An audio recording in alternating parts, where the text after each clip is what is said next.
Good Friday morning on Wall Street. I'm Yahoo Finance executive editor Brian Sozzi, and this is Opening Bid. You may be getting ready to do some Black Friday shopping, but markets are still open for business at least until 1 p.m., and we are still getting after it here on this show. Here's what's on my watch list right now. It has been a month to forget. As November winds to a close, the S&P 500 is on track for its first monthly loss since April. Blame AI bubble fears and a major pullback in crypto. Nvidia shed 13% this month, despite a strong earnings report just a few short weeks ago. Momentum name Palantir has lost 17%, and Bitcoin is down 19% on the month. The holiday shopping rush is now officially underway. The affordability crisis facing many households has them spending somewhat cautiously in the early going here for the holidays. Online spending on Thanksgiving Day rose 5.8% in the U.S., according to data from Salesforce. Data from Adobe showed online sales gained 5.3% on Thanksgiving.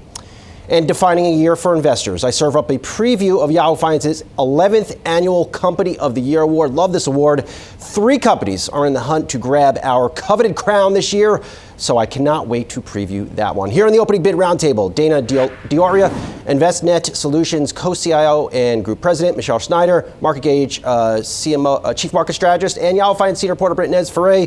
Good to see you as always. Dana, I'm going to start with you here. What are you looking for, come December? December is a seasonally strong month historically. What do you need to see after this week, November?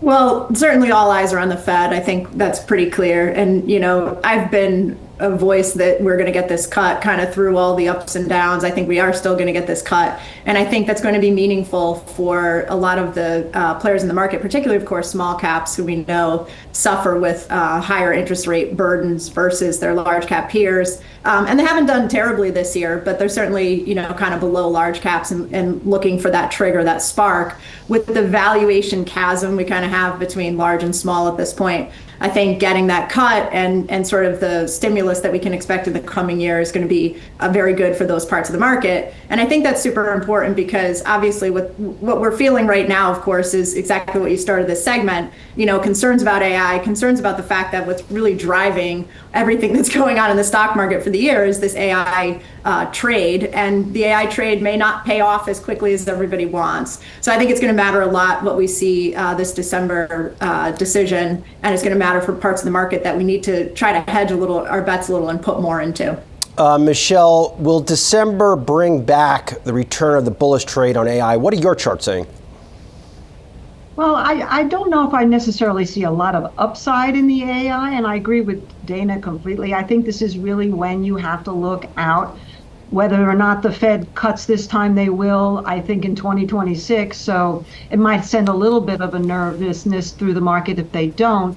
But nonetheless, I think that would be another buy opportunity because it's inevitable, just like she said. And so as far as AI goes, I think you have to be careful. Excuse me. Where you have to look. And we're looking more at the software side and the energy side. We're looking at sort of the infrastructure here rather than the companies themselves that have really been outperforming to this point. Inez, on the positive side here, the AI trade has come back over the past week and a half. I mean, we had that reversal when Nvidia reported a few weeks ago. That spooked everyone out, but things have stabilized a bit, and I think that's good. Yeah, the AI trade has come back. We've also seen the sort of impact on productivity when you talk about AI tools and also with Alphabet. I mean, Alphabet has really been the one that has stood out. I mean, month to date, it's up more than 20%. The TPUs chips, which aren't replacing the GPUs, but it's a form of diversification for these hyperscalers. Their Gemini tool, I mean, earlier this year, you had Wall Street very concerned about perhaps their Google search being impacted. Well, they're integrating that into the tools. And also one other note, I mean, I was listening to also Lynn Alden, a macro strategist, who's talking about how AI is being used so much for videos. And guess who's got a massive video platform? Alphabet as well. So certainly I think that it infused sort of more optimism, even more optimism, despite the fact that you're talking about, oh, is there a bubble in AI? Well, you look at Alphabet and its performance this month, and it has really roared. Yeah, Dan, absolutely. I mean, Alphabet has certainly roared. Is that the new canary in the coal mine AI stock? We've seen different companies take this crown throughout the year? Nvidia, of course, has led the AI way, but Oracle gained a little bit of a market leadership position when it came out with its giant backlog in September. Is it now Alphabet's moment?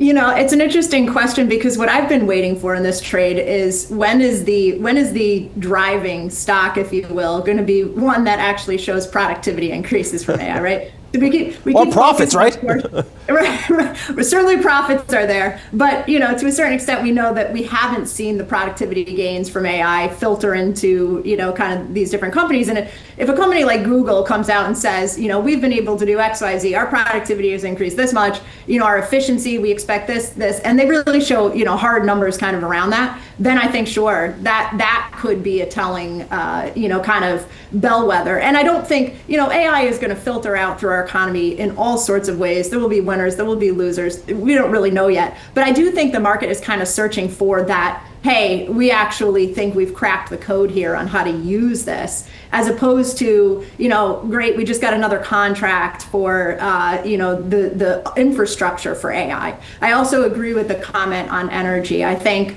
to the extent that we know that the CapEx is not going anywhere, you just talk to folks in real estate, right? It's all data centers, right? It's all that's where all the dollars are going. That's what the deals are. So I do think as a secular trend as well, energy is kind of necessary. Just, population growth, people hopefully getting better standards of living over time.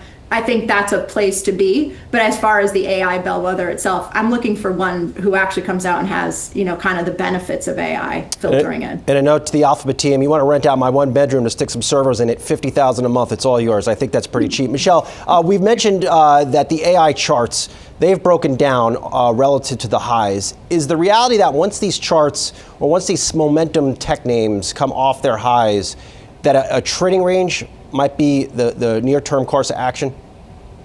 Yeah, I don't think we're going to see major downside. And yes, I mean, again, Dana is right on there in terms of where we're going to discover the uses, the practical uses of AI and what people are willing to spend money on. Because right now, most people that I talk to talk ChatGPT that they're not paying for. So when you're looking at something like Google or Alphabet, you're looking at Gemini product, or Waymo, which, by the way, is another area that is growing in terms of their cars. So essentially, Google has a great story, but we do, in terms of the Magnificent Seven, have to see something more in terms of the consumer. So Apple, you show up there, we want to see what happens here, particularly Black Friday. I think Microsoft has had its own issues. We're really looking at Microsoft more broadly in terms of infrastructure. And then Nvidia, of course, there's competition that's going to start to emerge. So you have to pick carefully here, number one. And number two is, like I said before, as long as it doesn't sink, that would be a negative to the market. It can kind of move to the side and let the money flow elsewhere, which would actually in some ways be a healthier sign for the U.S. economy in 2026. Dana, let me get back to you real quick here. These AI stories, they're buzzy. They're very exciting. Do you have any interest in betting on the consumer this holiday season? We're starting to get some of the Adobe sales data came in. It was okay. Online sales were up about 5.3%. That was pretty good. But it didn't strike me as like, wow, I need to maybe go out there and buy some more Walmart. Yeah, my concern about it, I do think we might have a good season, but my concern about it is what we keep calling now kind of the K-shaped economy, where it's all coming from higher income, and there's still an affordability problem. By the way, I love that we're talking about affordability now. I think talking about inflation and when people are struggling with the existing price of goods is really misleading, because to the extent inflation comes down, you're still not addressing that underlying problem, right? And I think even the administration has kind of had to grapple with that and say, well, inflation has kind of come down. Yeah, but the price of goods didn't come down, right? Inflation is the rate of change. And for the average person, that's what matters. It's the affordability. It's where are prices today relative to how much I make. And so we may get a decent, season we're all eyes on today and what's going to happen today. But I do think you still have to watch, sort of a large cohort. Where exactly are the sales coming from? Is it, kind of where it needs to be dispersed throughout the economy? Or is this affordability issue going to keep kind of raising its head, which I think it could? And as to Dana's point, I think I saw a survey, it was from KPMG. People are spending Black Friday restocking their pantries. So they're looking for discounts on dog food, cat food, bananas, whatever it is. I mean, that's a big shift. But to Dana's point, it speaks to the affordability crisis that is very much happening in this country. Right. It's the essentials that middle to lower income consumers are needing. And so they're basically spending on that and they're not spending on elsewhere. And when you take a look at the retailers and what they've been telling you, I mean, everyone from Walmart that is grabbing the 100+K income cohort to then the Kohl's of the world that are talking about more choiceful consumers and that they want promotions, et cetera. So yes, they're very much squeezed and they're only spending on the essentials. And then you've got the upper tier that can spend on the iPhone 17. All right, hang there.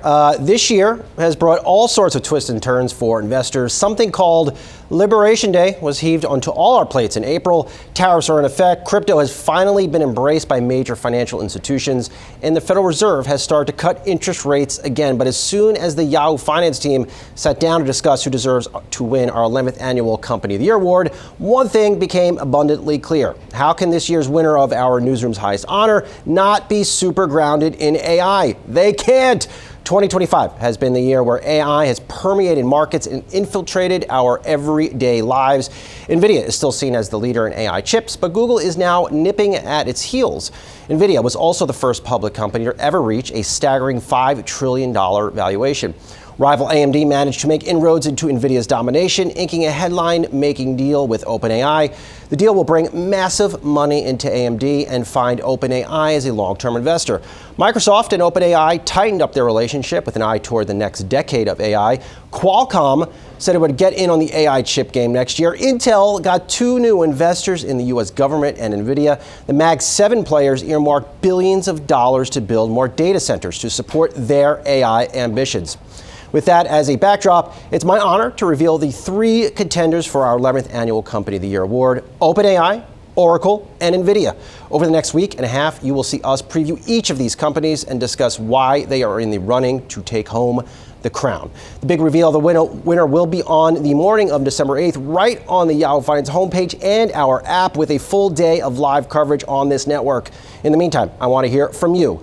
Who do you think should win our Company of the Year award, and why out of these three? Have other worthy names? I would love to hear them too. Just drop me a line at Brian Sozzi on X, Instagram, or LinkedIn. Be sure to tag Yahoo Finance. Let's get the roundtable to weigh in on this one. Naz, I want to go over to you. You are in this newsroom every day. You have reported on some of these companies. Who do you think deserves to win this? I'd have to say Nvidia, because it just has been at the center of all these deals, because it's been at the center of the AI chip space, and it's been the one that's driving. I mean, if you look at any earnings report that comes out, Nvidia is the one that is the bellwether of them all, and all eyes are always on Nvidia. Michelle, over to you. Now, I will just say, I can make a pretty good case for Oracle. I think a lot of people forgot about Oracle up to September when it came out with that big backlog that really shocked a lot of people that I talked to. Well, yeah, I mean, Oracle is definitely a contender, and you can see that it's been under a lot of pressure right here. But in terms of if you're asking about of the three companies you mentioned, I'm going to go also with Inez here on Nvidia. But I would keep an eye on Oracle. I mean, again, these big companies that have these massive corrections have turned out to be buy opportunities. I just think it has to be somewhat of an astute technical analyst that's really going to be able to come out and say, okay, this is the bottom. Like, are we at the bottom at around 175 in Nvidia? Well, I would look at that as a potential. And so I'm going to stick with Nvidia too. Oracle has been way too volatile. All right, we have two giving the crown to Nvidia. Dana, over to you. I really wish I could give you some diversity and variety here, but I don't know how you go with anybody but Nvidia in this market after what's happened this year. Now, we'll see next year. You know, I think we're all kind of actually a bit relieved, right, that there's some, diversification among the providers and the Google deal. But at the end of the day, if you're talking about a company of 2025, just look at the trajectory of that stock. It's sort of hard to make a case for anybody else. 3 for Nvidia. I did not see that coming. Really good stuff. A big thank you to my panel, Dana Dioria, Mish Schneider, and Inez Frey. Appreciate it. Have a good weekend. You too. Thank you. Thank you. All right, before we go to break, shout out Goldman Sachs CEO David Solomon for apparently cooking a perfect Thanksgiving Day turkey. The guy does it all. He could DJ at a major resort like a 25-year-old up-and-comer, wax poetic on stock prices, and deliver a golden bird. Happy holidays to David and his crew at GS. Speaking of the holidays, it would not be a Black Friday for me without a chat with retail icon Mickey Drexler. I'll sit down with Mickey coming up next.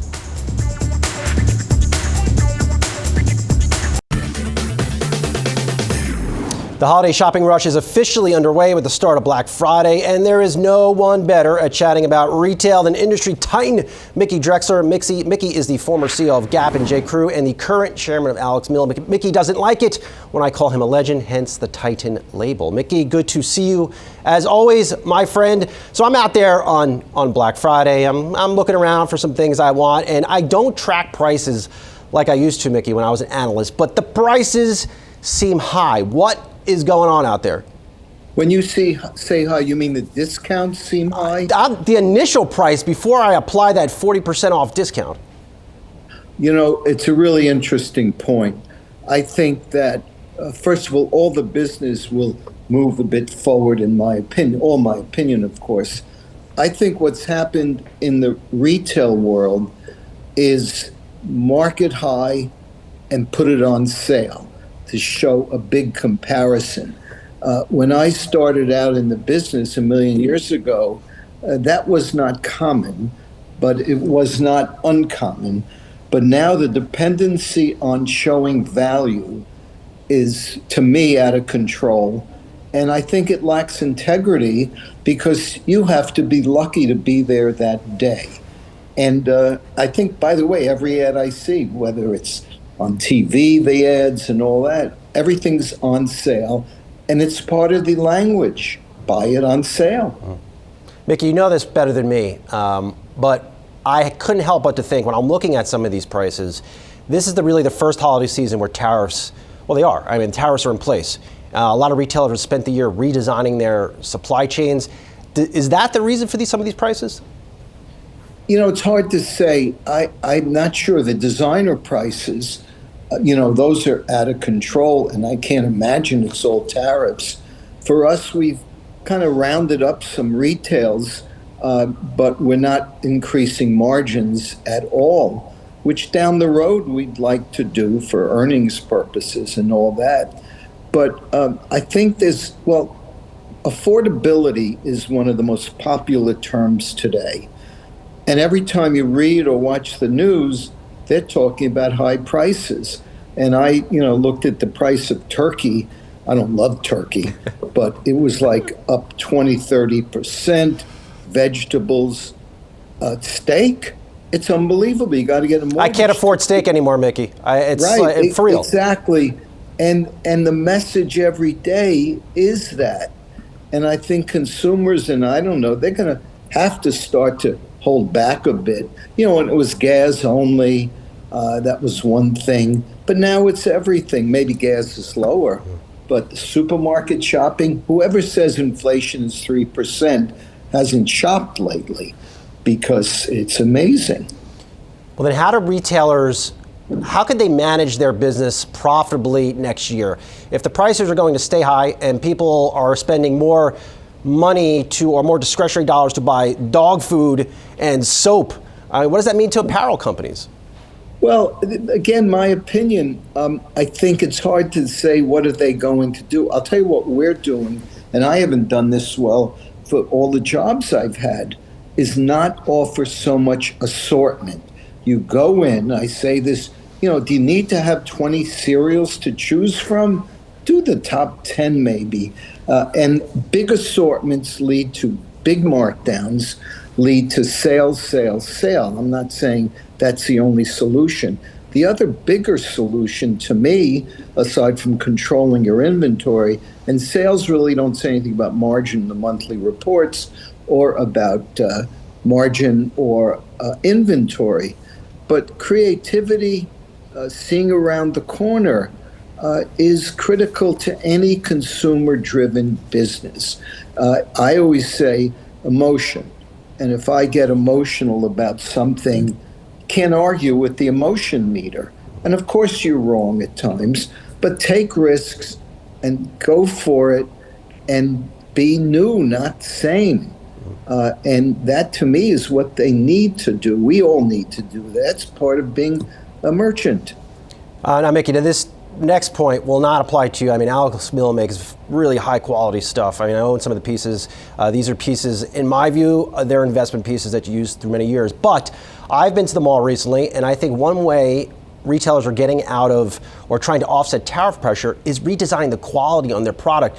Mickey, I can't tell you, I go into some of these handbag companies, and if I bought one of these handbags and God forbid they get stuck in the rain, they look like they're gonna fall apart or melt. 100%. 100%. I look at companies now, and it's a matter of mercenary approach to everything. It's data, data, data, and take this quality out, take that out, buy cheaper fabrics. And I think that today's prices, they're probably the real price of goods. But I couldn't agree more with you. And it's not just fashion. I think it's automobiles. I think it's so many categories, a lowering of the bar. You've been in the, of course, the CEO seat, really at iconic companies, Mickey. You know, next year, we're going to go into the two largest retailers in this country, or two of the largest, Walmart and Target. They're going to have two new CEOs. They've each risen the ranks from essentially, in the case of Walmart's incoming CEO, John Furner. I mean, he used to pack boxes in the stock room like Doug McMillon. Target's incoming CEO crunched numbers as an intern. What is it like during these transition periods for big companies? Well, I think they're all different. I think I have a bias about having someone be product-centric running retailers. Now, maybe not Walmart. Look, you can't argue with their results, or even Costco. But their big discounters, 50% of their business is food. Target used to be a very, very forward-thinking company, and I'm sure the new CEO is very smart. But you also got to look at product and merchandise, and that's like a restaurant serving good food. And if the food lacks key ingredients, that's not good food in a sense. But it's the same with merchandise. It's got to taste good, it's got to look good, and it's got to have newness. That's the oxygen of any business. Well said, Mickey Drexler. Always a treat to spend some time with you. And I'll give you a quick plug. Check out Mickey Drexler on Instagram. His account is absolutely awesome. Lots of wisdom served up there each day. All right, coming up. Thank you. Appreciate it, Mickey. Coming up, Julie Hyman and Jared Blickery have you covered into the market close at 1 p.m. We'll be right back.